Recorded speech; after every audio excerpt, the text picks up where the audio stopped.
क्या आपने कभी सोचा है कि भगवान को वास्तव में कौन से लोग पसंद हैं? कौन से गुण हैं जो भगवान के करीब ले जाते हैं? गीता में भगवान श्री कृष्ण ने कुछ ऐसे लोगों का जिक्र किया है जो उनके सबसे प्रिय हैं। क्या आप जानना चाहेंगे कि वो गुण क्या है? आइए इस कहानी के माध्यम से समझते हैं कि आखिर भगवान की पसंद क्या है। भगवान की पसंद क्या है? भगवान को कौन लोग पसंद हैं?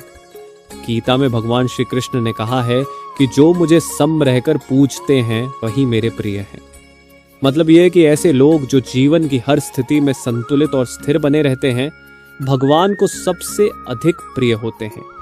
सुख में अधिक उत्साहित न हो, दुख में अधिक निराश न हो, अपमान में शांति बनाए रखे, सम्मान में अहंकार से दूर रहे, ऐसा व्यक्ति भगवान की दृष्टि में सबसे प्रिय होता है।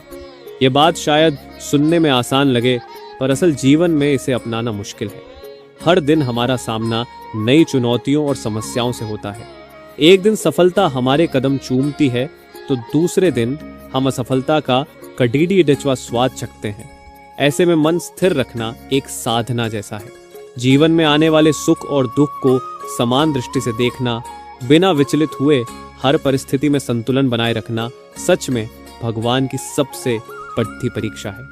प्राचीन समय की एक कहानी है जो यह समझाती है कि भगवान किन गुणों को सबसे अधिक पसंद करते हैं। यह कहानी एक युवक की है जो अपनी साधना के बल पर भगवान से मिलना चाहता था।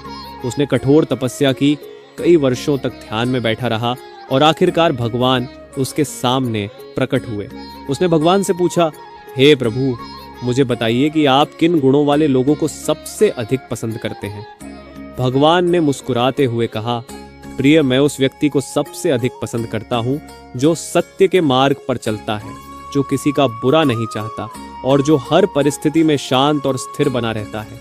युवक थोड़ा आश्चर्यचकित हुआ। उसने सोचा कि तपस्या और ध्यान से भगवान प्रसन्न होंगे, लेकिन भगवान ने इसे ही नहीं बल्कि सरल और सच्चे जीवन को महत्व दिया। भगवान ने आगे कहा, जो व्यक्ति दूसरों की सेवा में लगा रहता है उसकी मेरे पास विशेष जगह है। ऐसा व्यक्ति जिसने अपनी इच्छाओं और इच्छाओं पर काबू पा लिया हो और दूसरों के प्रति सहानुभूति रखता हो, वही मुझे प्रिय है। इस बात से प्रेरित होकर युवक ने अपनी साधना की दिशा बदल दी।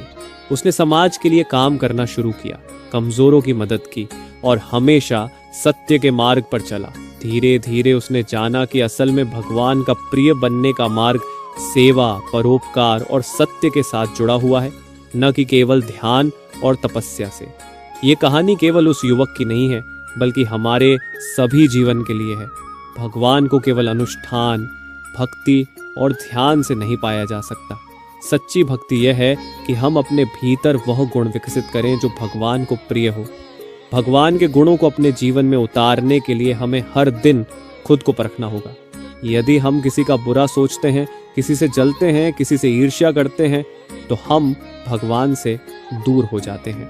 भगवान का प्रेम उन्हीं के लिए होता है जो मन, वचन और कर्म से पवित्र हैं। हमें अपनी नकारात्मक भावनाओं को समझना और नियंत्रित करना सीखना होगा।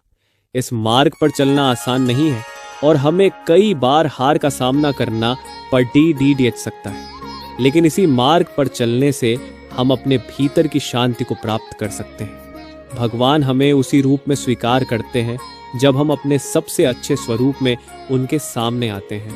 ये एक यात्रा है जिसमें हमें कई बार अपने अहंकार, लोभ और अन्य नकारात्मक भावनाओं का त्याग करना पड़ता है। हमें खुद से यह सवाल पूछना होगा कि क्या हम सही रास्ते पर चल रहे हैं? क्या हम अपने जीवन में भगवान की इच्छाओं को पूरा कर रहे हैं? जब हमारा उत्तर हाँ में होता है, तभी हम ये समझ सकते हैं कि भगवान हमारी यात्रा का हिस्सा बन गए हैं। ये भी समझना जरूरी है कि भगवान केवल उन्हीं लोगों के साथी होते हैं जो अपने भीतर प्रेम, दया और सहानुभूति का विकास करते हैं।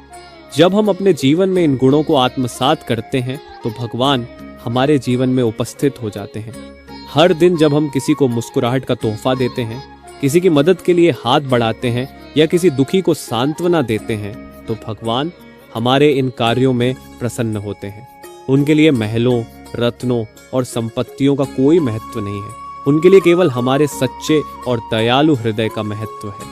अगर हम अपने हर कार्य में ये भाव रख सकते हैं कि भगवान हमारे साथ हैं और हम जो कर रहे हैं वह उनकी प्रसन्नता के लिए है, तो हमारे जीवन की दिशा सही होगी।